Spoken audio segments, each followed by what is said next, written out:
Et si je vous disais que la plus grande erreur que vous faites avec vos tomates et vos concombres se produit dans les 60 secondes qui suivent leur plantation? Bonjour à tous les passionnés de potager et bienvenue. Aujourd'hui, nous allons parler de la saison 2026 et d'une méthode d'arrosage totalement révolutionnaire pour vos jeunes plants.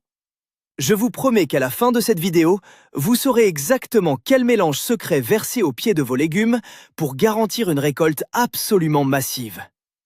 Beaucoup de gens pensent qu'il suffit de noyer le plant avec de l'eau claire juste après l'avoir mis en terre. Mais c'est une grave erreur. Préparez-vous, car nous allons révéler une vérité très peu connue qui contredit presque tout ce qu'on lit sur Internet. D'ailleurs, soyez honnête et dites-moi en commentaire, combien de plants de tomates ou de concombres avez-vous mystérieusement perdu l'année dernière dans les jours qui ont suivi leur repiquage? Pour bien comprendre pourquoi ce premier arrosage est si vital, il faut remonter un peu dans le temps et observer comment faisaient les anciens. Historiquement, nos grands-parents n'utilisaient pas de produits chimiques, mais des décoctions maison pour aider les plantes à surmonter ce qu'on appelle en botanique le choc du repiquage. Imaginez la scène. Lorsqu'une plante passe de son petit pot douillet, bien au chaud, à la pleine terre du jardin, c'est comme si on vous jetait au milieu de l'océan sans vous prévenir. Le système racinaire est brutalement perturbé, la composition du sol est totalement différente et les températures nocturnes peuvent être hostiles. C'est précisément ici qu'intervient la notion de potion de démarrage liquide. C'est un concept absolu pour réussir votre saison 2026. Nous allons explorer l'utilisation d'éléments 100% naturels qui vont agir à la fois comme un bouclier protecteur et comme un puissant stimulant pour l'enracinement de vos légumes. Plongeons directement dans le cœur du sujet avec le premier grand défi de la plantation.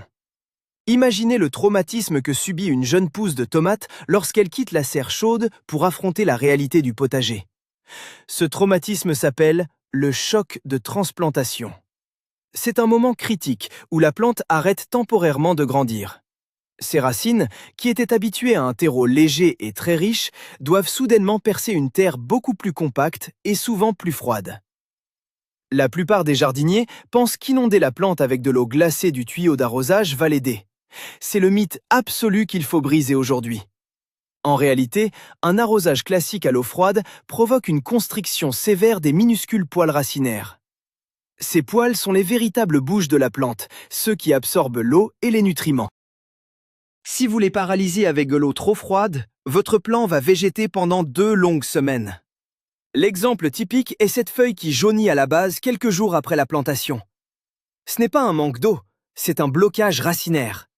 Pour contourner cela, la première règle d'or pour 2026 est de préparer une eau d'arrosage dont la température est exactement la même que celle du sol environnant, soit idéalement autour de 20 degrés. Rien que ce petit détail thermique va transformer la reprise de vos légumes et leur donner une longueur d'avance incroyable. Mais alors, quel est ce fameux premier ingrédient magique que vous devez ajouter à votre eau d'arrosage tempérée? Oubliez tout de suite les flacons hors de prix des jardineries. Le secret se trouve peut-être déjà chez vous, dans votre cheminée ou votre poêle à bois. Je parle bien sûr de la cendre de bois pure. La cendre est un concentré absolu de potassium, de calcium et de phosphore. Pourquoi est-ce si vital juste après la plantation? C'est très simple. Le potassium aide la plante à réguler son eau interne, ce qui est crucial quand elle vient d'être déplacée. Le calcium, quant à lui, renforce immédiatement les parois cellulaires des tiges pour les rendre rigides. Un grand mythe circule disant que la cendre brûle inévitablement les jeunes plants. C'est vrai uniquement si vous la jetez en gros tas directement sur les feuilles mouillées. Mais si vous créez une infusion douce, c'est un véritable élixir de vie. Pour illustrer cela, imaginez la cendre liquide comme une boisson énergétique isotonique pour un coureur de marathon qui vient de franchir la ligne de départ. L'astuce consiste à diluer une simple poignée de cendre de bois franc, de préférence du chêne ou du hêtre, dans 10 litres d'eau de pluie. Vous laissez reposer ce mélange pendant 24 heures, puis vous filtrez ce liquide sombre. En versant cette préparation au pied de vos tomates, vous modifiez légèrement le pH autour des racines, ce qui aide à bloquer certains champignons pathogènes. Passons maintenant à un deuxième ingrédient surprenant que vous avez sûrement dans votre cuisine et qui va booster la biologie de votre sol. Avez-vous déjà pensé à utiliser de la levure de boulanger pour vos concombres? Oui, vous avez bien entendu. La levure fraîche ou en poudre que vous utilisez pour faire gonfler votre pain est une véritable bombe biologique pour le potager. La logique derrière tout cela est fascinante. La terre de votre jardin n'est pas qu'un support inerte, c'est un estomac géant rempli de milliards de micro-organismes. Quand vous plantez un jeune plant, ces micro-organismes peuvent mettre du temps à collaborer avec les nouvelles racines. En ajoutant de la levure diluée dans votre eau d'arrosage, vous nourrissez instantanément ces bactéries bénéfiques. Celles-ci vont alors décomposer la matière organique du sol à une vitesse folle et la transformer en azote directement assimilable par vos légumes. Pour préparer cette potion magique, c'est un jeu d'enfant. Prenez un cube de levure fraîche de 40 grammes ou un sachet de levure sèche et diluez-le dans 1 litre d'eau tiède. Ajoutez-y 1 cuillère à soupe de sucre pour réveiller les champignons de la levure. Laissez mousser pendant 2 ou 3 heures. Ensuite, diluez ce litre très concentré dans 10 litres d'eau d'arrosage. Arrosez généreusement le pied de vos jeunes plants avec ce mélange. Vous verrez, l'effet coup de fouet est spectaculaire sur la croissance des feuilles dans les jours qui suivent. Abordons un point essentiel concernant l'hormone de bouturage naturel. Beaucoup de gens achètent des poudres d'hormones synthétiques, chimiques, pour s'assurer que les racines prennent bien. C'est une dépense inutile en 2026. Le meilleur stimulateur racinaire de la nature se trouve dans les feuilles d'une plante grasse très commune, l'aloe vera. L'aloe vera contient de l'acide salicylique et des enzymes puissantes qui ordonnent littéralement aux cellules de la plante de fabriquer de nouvelles racines très rapidement. C'est particulièrement efficace pour les tomates, qui ont la capacité incroyable de développer des racines sur toute la partie de leur tige qui est enterrée. L'exemple est frappant. Si vous coupez une feuille d'aloe vera, vous récupérez le gel transparent à l'intérieur. Mixez 2 cuillères à soupe de ce gel visqueux dans 1 litre d'eau. Juste avant de planter votre tomate, trempez la motte entière dans cette solution d'aloe pendant 1 minute. Ensuite, utilisez le reste du liquide pour le tout premier arrosage une fois le trou rebouché. Ce gel naturel agit comme un pansement antibactérien sur les micro-blessures des racines causées par le rempotage, tout en envoyant un signal fort de croissance. C'est un secret de pépiniériste très ancien qui remplace avantageusement n'importe quel produit chimique et qui garantit un ancrage profond et solide dans le sol dès la première semaine.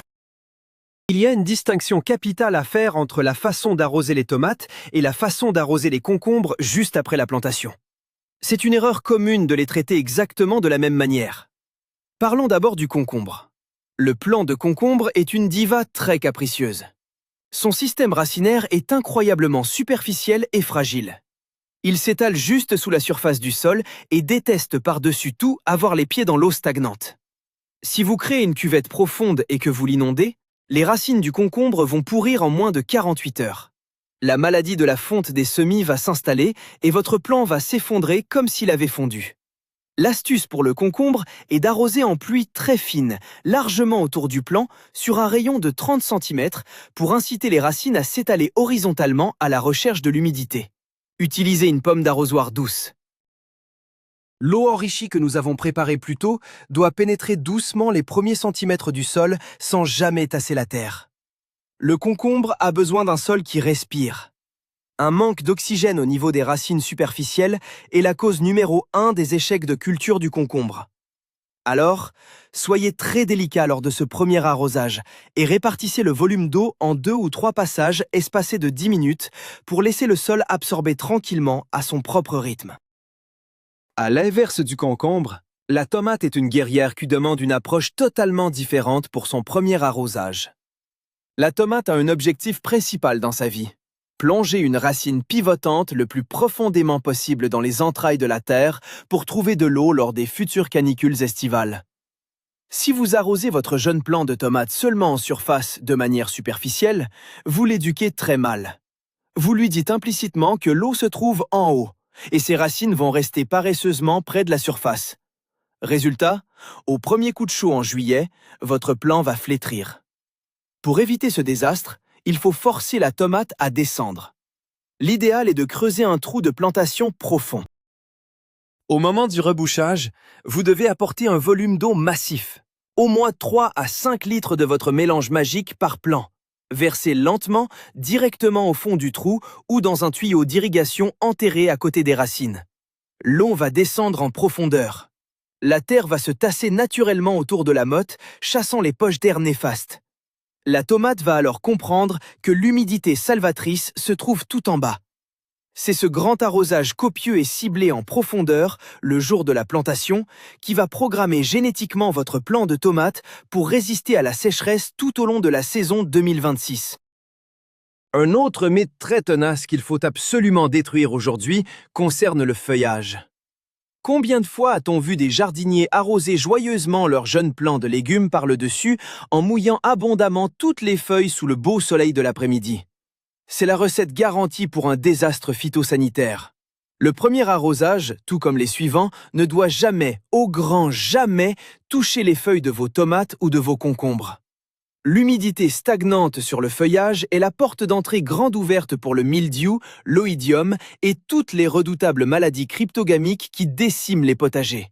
De plus, les gouttes d'eau sur les feuilles agissent comme de minuscules loupes qui, combinées aux rayons du soleil, vont brûler les jeunes tissus tendres. Pour illustrer, mouiller les feuilles de vos légumes, c'est comme inviter un loup dans la bergerie. La règle est stricte. Le goulot de votre arrosoir doit toujours être placé sous les premières feuilles, au plus près du sol. Si des feuilles du bas touchent la terre mouillée, n'hésitez pas à les pincer et à les retirer immédiatement. La ventilation autour du collet de la plante est primordiale. En gardant le feuillage parfaitement sec dès le premier jour de la plantation, vous réduisez de 70% les risques de maladie pour toute la durée de la saison de culture. Parlons maintenant d'un ingrédient sauvage gratuit et extrêmement puissant pour votre potion d'arrosage, le fameux purin d'ortie. Mais attention, son utilisation juste après la plantation est très spécifique et demande de la précision. L'ortie est une plante miraculeuse qui extrait l'azote, le fer et les oligoéléments des profondeurs du sol. Lorsqu'elle est macérée, elle devient un engrais liquide coup de fouet redoutable. Cependant, un jeune plant fraîchement repiqué ne peut pas digérer un repas trop lourd d'un seul coup. Si vous utilisez un purin d'ortie pur ou trop concentré, vous allez littéralement brûler les jeunes racines de vos tomates, c'est une certitude. L'astuce est dans le dosage homéopathique. Pour ce premier arrosage de stimulation, vous devez diluer votre purin d'ortie à seulement 5% maximum. Cela signifie 1 demi-litre de purin pour 10 litres d'eau claire. Cette très légère concentration agit non pas comme un repas lourd, mais comme un signal chimique pour la plante. Elle apporte l'azote nécessaire pour démarrer la croissance de nouvelles tiges sans causer de stress osmotique au niveau racinaire. De plus, l'odeur forte du purin d'ortie fortement dilué va avoir un effet répulsif inattendu sur certains insectes ravageurs du sol qui aimeraient bien grignoter les racines tendres de vos jeunes plants de concombre pendant la nuit.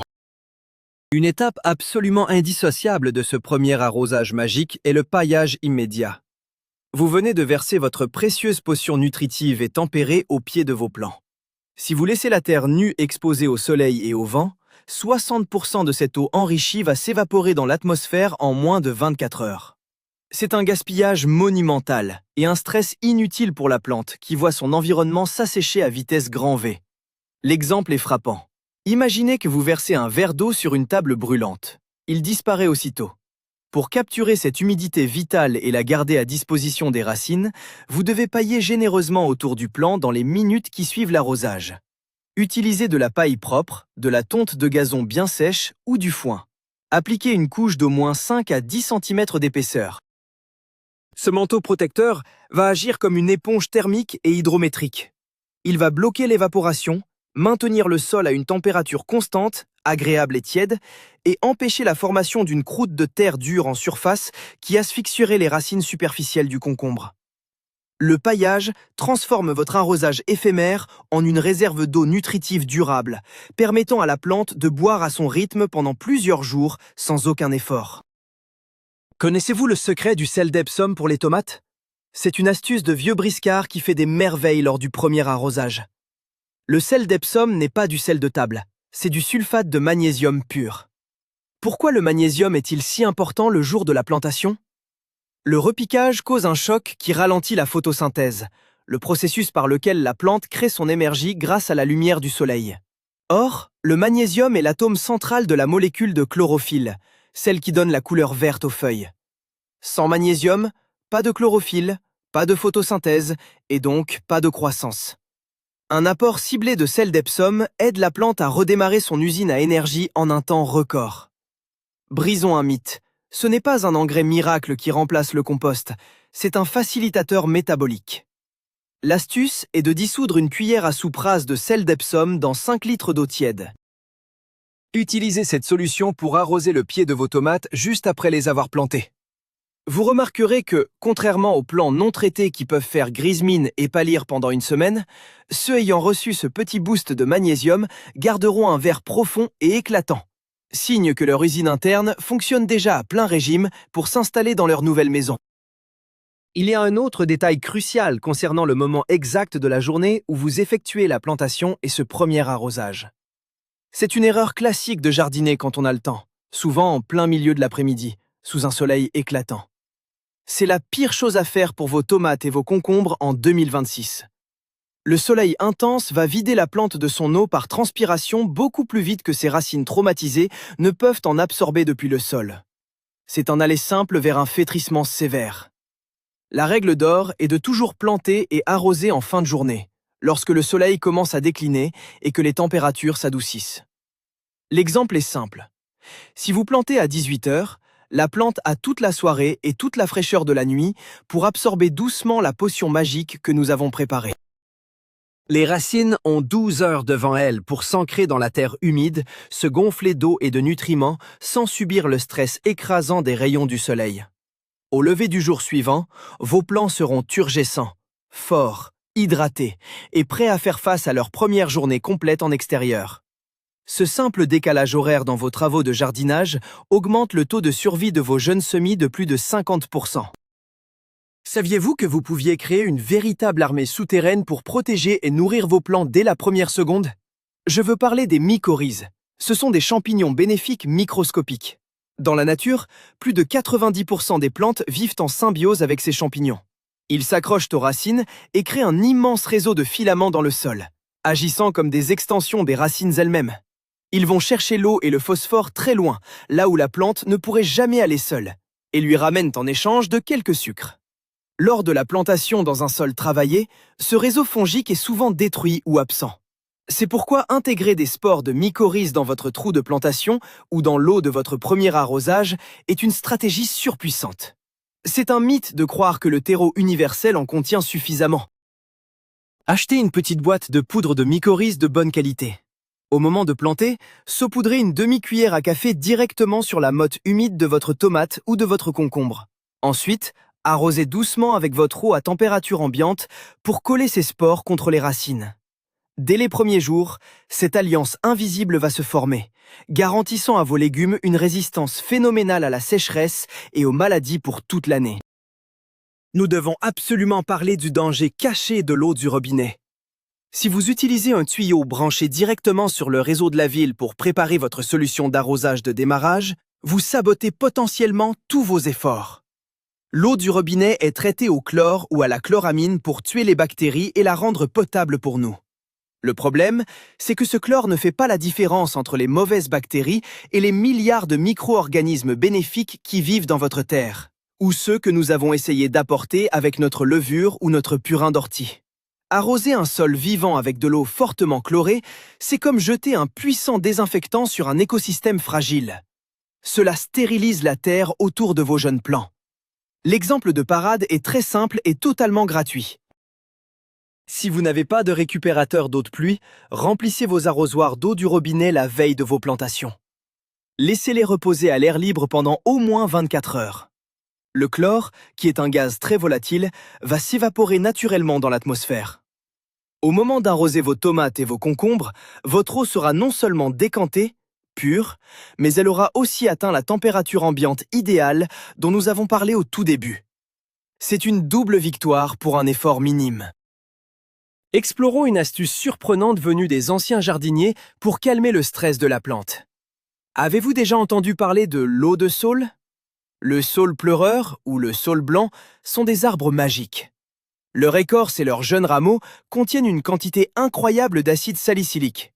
C'est exactement la même molécule qui compose notre aspirine, mais sous sa forme naturelle. Chez les humains, l'aspirine soulage la douleur et l'inflammation. Chez les plantes, l'acide salicylique agit comme un signal d'alerte qui booste leur système immunitaire et, paradoxalement, les aide à guérir des blessures racinaires beaucoup plus vite. C'est un anti-stress naturel surpuissant. Un mythe tenace affirme qu'il suffit de mettre un cachet d'aspirine dans l'arrosoir, mais les adjuvants chimiques du comprimé peuvent être nocifs pour la biologie du sol. Préférez la méthode naturelle. Ramassez une poignée de jeunes rameaux de saule de l'année, coupez-les en petits morceaux de 2 cm et laissez-les tremper dans un seau de 5 litres d'eau pendant 1 mois ou versez de l'eau bouillante dessus et laissez infuser pendant 48 heures. Filtrez cette eau jaune-vert riche en aspirine végétale et utilisez-la pour le premier arrosage de vos concombres. Leur reprise sera fulgurante et ils seront naturellement vaccinés contre de nombreuses attaques pathogènes précoces. Faisons un point d'alerte sur la quantité exacte d'eau nécessaire. Un grand classique de l'échec post-plantation est l'arrosage timide. Beaucoup de jardiniers ont peur de noyer leurs jeunes plants et se contentent de verser un petit verre d'eau en surface. C'est une erreur monumentale qui condamne la plante à souffrir de soif sans que vous le voyiez. Le sol sec autour de la petite motte humide va agir comme une éponge à l'envers et aspirer toute l'eau disponible. Résultat, les racines se retrouvent dans le désert en quelques heures. Pour une tomate fraîchement plantée, il faut être généreux. L'illustration parfaite est l'arrosage en cuvette de rétention. Autour du pied de la plante, modelez la terre pour former un petit cratère d'une vingtaine de centimètres de diamètre. Remplissez cette cuvette à ras-bord avec votre potion magique, ce qui représente environ 2 à 3 litres. Attendez que l'eau s'infiltre totalement. Si la terre est particulièrement sèche, remplissez la cuvette une deuxième fois. L'objectif est de saturer d'humidité une sphère de terre de 30 cm de profondeur tout autour des racines. C'est seulement avec ce volume conséquent que la motte originale et la terre du jardin vont fusionner hydriquement, permettant aux racines de s'aventurer sans crainte hors de leur zone de confort initiale. Il est crucial d'adapter notre arrosage aux caprices météorologiques de l'année 2026. Le printemps peut être traître, avec des journées chaudes suivies de nuits étrangement froides, voire de gelées tardives inattendues. Si vous venez de planter vos légumes tendres et que la météo annonce une chute drastique des températures nocturnes, la manière dont vous avez arrosé peut sauver ou tuer vos plants. L'eau contenue dans le sol a une grande inertie thermique. Un sol humide emmagasine la chaleur du soleil pendant la journée et la restitue lentement pendant la nuit, créant un microclimat légèrement plus doux autour du plant. Cependant, si vous avez arrosé avec une eau trop abondante et glaciale, le sol restera froid et les racines gèleront. L'astuce secrète en cas de coup de froid annoncé juste après la plantation est d'arroser l'après-midi avec votre eau très légèrement tiédie, environ 25 degrés, combinée à votre extrait de valériane. La valériane est connue en biodynamie pour apporter une chaleur cosmique aux cultures et les aider à résister au stress du froid. Ensuite, couvrez immédiatement avec un voile d'hivernage épais. Le sol humide et sombre relâchera sa chaleur sous la cloche du voile protecteur, gardant vos tomates et vos concombres en sécurité jusqu'au retour du soleil matinal. Penchons-nous sur l'espacement temporel des arrosages après ce fameux jour 1 de la plantation. Vous avez donné ce grand bain nourricier et stimulant, c'est parfait. Mais que faire le lendemain et le surlendemain ? L'erreur classique est de revenir tous les jours avec l'arrosoir pour remettre un petit coup d'eau en surface, pensant bien faire. Brisons ce mythe de l'arrosage quotidien. En réalité, si vous avez correctement réalisé le grand arrosage en profondeur le premier jour et que vous avez installé votre paillage épais, vous ne devez absolument rien faire pendant au moins 7 à 10 jours. Oui, vous m'avez bien entendu, 1 semaine sans arrosage. L'exemple est de laisser la plante tranquille pour qu'elle fasse son travail. Si vous apportez de l'eau en permanence, les racines vont devenir paresseuses. Elles resteront en surface pour attendre leur ration quotidienne. En laissant la terre s'assécher très légèrement en surface, vous obligez les racines à puiser dans les réserves profondes créées lors du premier arrosage. C'est cet effort de recherche d'eau vers le bas qui construit un système racinaire vaste et robuste, capable de résister aux canicules de l'été 2026. Soyez patient, asseyez-vous sur vos mains s'il le faut, mais laissez vos plants s'enraciner par eux-mêmes. Je veux partager avec vous une recette de grand-mère oubliée qui fait des miracles pour éloigner les parasites du sol qui attaquent souvent juste après la plantation. Il s'agit de l'infusion d'ail. L'ail est un puissant fongicide et nématicide naturel. Les nématodes sont de minuscules vers invisibles à l'œil nu qui adorent piquer et détruire les jeunes racines tendres de vos concombres et de vos tomates. Si le sol de votre jardin en est infesté, vos plants mourront sans raison apparente en quelques semaines. Pour contrer cela, préparez une décoction forte. Écrasez une tête d'ail entière avec la peau et faites-la bouillir dans 1 litre d'eau pendant 15 minutes. Laissez refroidir, filtrez et diluez ce litre dans 5 litres d'eau d'arrosage. Utilisez cette potion aillée puissante comme dernier rinçage juste après avoir refermé le trou de plantation. Non seulement cette eau fortement odorante va désinfecter la zone autour des racines, tuant les champignons pathogènes et repoussant les nématodes, mais l'odeur persistante dans le sol va également dissuader les courtilières et les taupins, ces insectes ravageurs qui coupent les jeunes tiges à la base pendant la nuit. C'est une assurance vie olfactive et biologique pour garantir un démarrage sans accroc de votre potager. Abordons brièvement l'observation clinique de vos plantes 48 heures après la plantation et cet arrosage spécial. Le jardinier averti ne se contente pas d'arroser, il observe les réactions de la nature. Comment savoir si votre potion magique a fonctionné ou si votre plant souffre? Regardez le sommet de la plante, l'apex. C'est la boussole de sa santé. Si, 2 jours après le repiquage, les toutes petites feuilles du sommet sont fermes, pointent vers le haut et ont une couleur vert clair, c'est gagné. Votre plant a surmonté le choc et commence déjà à puiser l'azote de votre levure ou de votre purin d'ortie dilué. En revanche, si le sommet de la plante reste courbé, flasque et que les feuilles du bas commencent à rouler sur elles-mêmes en forme de tube, c'est un signe de stress hydrique persistant ou d'un sol beaucoup trop froid. Dans ce cas spécifique, ne remettez surtout pas d'eau froide massivement. L'astuce de sauvetage est de pulvériser très finement de l'eau tiède infusée à la camomille directement sur le feuillage, uniquement le matin très tôt ou le soir tard pour réhydrater la plante par les feuilles le temps que ses racines se débloquent. La camomille contient des composés apaisants qui aideront la plante à passer ce cap difficile sans recourir aux produits chimiques. Enfin, pour boucler notre stratégie pour 2026, il est impératif d'intégrer un élément minéral essentiel à notre premier arrosage pour les tomates. Le calcium, sous sa forme la plus simple et la moins chère. Avez-vous déjà récolté une belle grosse tomate rouge pour découvrir que son fond était totalement noir et pourri? C'est ce qu'on appelle la maladie du pus noir, ou nécrose apicale. C'est le cauchemar absolu de l'été. Un mythe tenace prétend que c'est une maladie causée par un champignon. C'est faux, c'est une carence en calcium provoquée par des arrosages irréguliers. Mais le secret, c'est que ce problème se prévient dès la première minute de la plantation. Si votre sol est pauvre, vous devez apporter du calcium assimilable rapidement. L'astuce suprême est d'utiliser des coquilles d'œufs, mais pas en morceaux grossiers qui mettront des années à se décomposer. Faites-les bouillir pour les stériliser. Séchez-les, puis broyez-les dans un vieux moulin à café pour obtenir une poudre ultra fine, presque de la farine. Mélangez une bonne poignée de cette poudre de coquille d'œuf dans l'eau de votre tout premier arrosage massif au fond du trou de la tomate. Cette poudre microscopique va se dissoudre lentement avec l'humidité du sol, fournissant un flux constant de calcium aux racines pendant les 3 mois suivants, vous garantissant des tomates parfaites et immaculées cet été. Voilà! Vous savez tout. Le secret d'une saison 2026 exceptionnelle ne réside pas dans des produits miracles hors de prix, mais dans ce petit moment crucial qui suit immédiatement la plantation. En comprenant que la racine est le véritable cerveau de la plante, et en lui offrant ce cocktail d'eau tempérée, de cendres nourrissantes, de levures stimulantes et de protection ciblée, vous créez une fondation indestructible. C'est le grand retournement de situation de cette méthode. Le travail le plus important pour vos tomates et vos concombres ne se fait pas en juillet, il se fait aujourd'hui, dans le trou de plantation. Merci d'avoir suivi cette vidéo jusqu'au bout, j'espère qu'elle va transformer votre potager. N'oubliez pas de vous abonner pour ne rater aucun de nos futurs secrets de jardinage, mettez un gros pouce bleu si vous avez appris quelque chose de nouveau, et partagez vos expériences. D'ailleurs, j'ai une dernière question pour vous.